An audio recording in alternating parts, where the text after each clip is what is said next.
Hey friends, welcome back. So I want to talk to you guys today about this brand I found. I don't know who makes this. I don't know if this is a Frost brand. Let's see, what does it say there? It just says Indian Head, 1902, China. This looks like it's an older brand, but this is a modern knife. Okay, guys? Oh, and by the way, if I sound a little different, it's because I'm dealing with COVID right now. So send me some positive vibes out there. I've had COVID. Well, I tested a couple of days ago and found out I had COVID. And you're watching this. By the time you're going to watch this, I will have had already. It would have been about a week since I got COVID, but a week and a half or something since I had COVID. But I have COVID right now. I usually make my videos about a week ahead of time. So yeah, got COVID right now.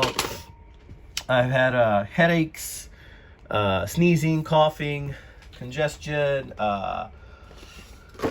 Probably the worst part is the headaches, lack of sleep, body aches, sneezing, really bad sneezing, lots of symptoms, guys. I have fever, pretty much had most of the symptoms. I'm doing a little better by now, but yeah, send me some positive vibes, guys. So check this brand out. Initially when I saw this, I thought, this is a beautiful knife. It is not politically correct at all. Handmade Indian Head. I mean, come on. I mean, how much less politically correct could you possibly be, right? But other than that, I think it's cool. I do like it. I really like the Native American symbol. I do have some Native American roots in my family. My dad was originally, his family was from the part of Mexico, northern Mexico, which is where the Coahuiltecan people were at. Okay, so in any case, oh, looks like my cat just dropped something. Sorry about that, guys. Check this beauty out.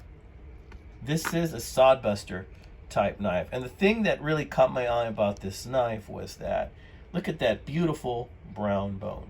Okay, it's just a lovely brown bone, and look at that emblem on that knife.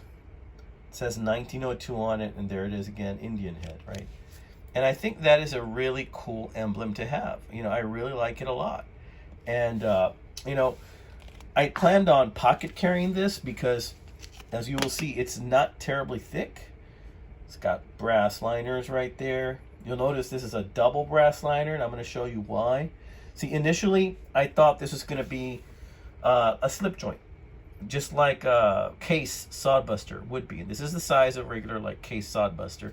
This is about 1, 2, 3, 4, and maybe 5/8 inches or something like that. 4 and 3/4, 1, 2, 3, 4, 4 and 3/4 inches, something like that. And the thing is that, I really like the design of this knife, but I paid $20 for this. Now, that's not a fortune, right? And I like this knife. But upon further inspection, I came to realize that this is not a slip joint. This is a liner lock. So I opened it up. And this has happened to me a couple of times with different knives. Look at that beautiful blade, though. I mean, it's just a really nicely shaped blade. Very, very similar to that of a case Sodbuster, okay? And, ooh, I accidentally just touched the edge right there and ran my thumb against it. And I don't know if it's going to bleed, but it has a little mark there. I guess we'll find out if it's going to bleed in a little bit. It is sharp, guys, so that's a plus. Check out the tank stab. We got the double Indian Head right there. This is a China knife, 440 razor sharp steel. It is razor. Very nice, snap open. But then I realized this is not a slip joint. This is a liner lock. But guess what? The liner lock isn't doing what it's supposed to. Yeah, the liner lock is not working as it should. And I've tried pushing it, helping it along a little bit, and it does not go. That means it just wasn't manufactured enough. It needed to have been grinded a little bit more. Does that bother me? I'm still trying to answer that question. Does it bother me? Right now, I want to say no, that it doesn't, because I would have normally just expected this to have been a slip joint, not to have been a liner lock. So as of right now, I'm going to say no, it doesn't bother me. And And I don't know if this is the reason why the seller sold this knife. The seller may not have known that this was a problem and sold it to me. And I didn't realize it until a couple of weeks after, because I've had this knife seriously for like several weeks. And by this point, I don't want to go ahead and let him know. I've already left feedback, positive feedback. And to me, it's just not worth it. You know, I'd rather just not even touch the subject. I'm still going to use this knife. It's just not going to be a liner lock. Having that little piece there does bother me a little bit if it's not going to be used. But other than that, I mean, the fit and finish of this knife, it's just a beautiful bone handle, a nice round emblem. Really like this knife a lot. The feel of it feels really good, as you would expect from a case Sodbuster, right? But it's not a case Sodbuster. This is called Indian head. It says handmade, and I believe it was handmade because there's a handmade mistake there, right? Okay. So yeah, I'll leave that there for you to look at it. Just take a look at this box. Yeah, what else does it have? It just says Indian head, China. Yeah, some kind of number right there. Barcode. And check this out. This came with a sticker on it that says Saturday Night Knife and Gun Show. So somebody probably bought this off like a TV show or internet, part of like a knife assortment or something like that. And then they decided they didn't like it anymore and sold it to moi. And you know what? For 20 bucks, I'm going to say I got my money's worth. It's a pretty knife. It really is. It's a nice looking knife. I don't have any regrets except the liner lock, but it does its job. Almost cut me without even trying. It's a good looking knife. So it is going to be something I might use in the weekend, stick in my pocket. I also have a case Sodbuster that I like.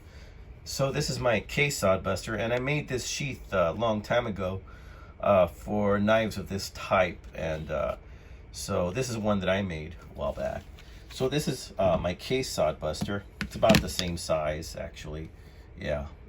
And you'll notice that it has the pins in the same location right there. Let's compare blades. What do you say, guys? And this is a slip joint, right? Let's see. So looking at them side by side, we can see the blades are extremely similar in dimensions. This is more of a polished steel, and this is kind of like a brushed steel. But the blades themselves are just very similar. Let's do a side by side. I mean, look at that. Very, very similar blade dimensions. Heck, even the tang on these things look very similar. Huh. Notice that on this one, you have the match strike nail nick right there. Now, thickness wise, you'll see the case is just a little bit thicker. Yeah. Yep. Check it out, amigos. Check it out. But the Sodbuster is a really nice design. It's a very simple design. It's a design that's been around for a long time. One of my viewers kind of schooled me on the history of the Sodbuster, and I wish I had done my research on that a little bit more before I started talking about it. But he was explaining to me that Case pretty much patented like this, the name Sodbuster, I think, and that something about they first initially started using this style of blade right here, or that shape of blade. So that's what I like about this channel. You know, one of my viewers was telling me these things that I wouldn't normally know myself, and I love being schooled by my viewers whenever they tell me, you know, that something needs to be added. Because honestly, you know, one of the things I love about this community is just we guys just share. We share information, and it's just a whole lot of giving. Okay, guys. So thank you so much. You can tell I'm kind of starting to sound a little bit congested right here in my voice. Thank you for helping me get through this. Hopefully by the time you see this video, I'll be all done with COVID and won't be getting it again. Hopefully, God willing. So I wanted to show you this interesting brand. Very, very not politically correct brand called Indian Head. But man, look at that colorful box though. Isn't that a colorful box? I like it. I like it. So what am I going to do? I'm going to toss this box because I am not going to ever resell this knife, especially if I know that that liner lock isn't working. I'm not going to sell it like that. So it's going to be a user for me. When I cut the grass, do yard work, that bad boy is coming with me, amigos. Oh, and I wonder if my sheath will hold on to it. Let's see. That's kind of why I brought it out. Let's see. Nah, it's kind of loose in there. Well, I guess. Yeah. It's a little looser than the other case, because the other case, nah, it's not going to do. Like I said, the case is a little bit wider, so holds that just fine. But this is a little too thin. Yeah, this will be like a back pocket knife or even a front pocket knife. All right, amigos, have a great weekend. Y'all take care.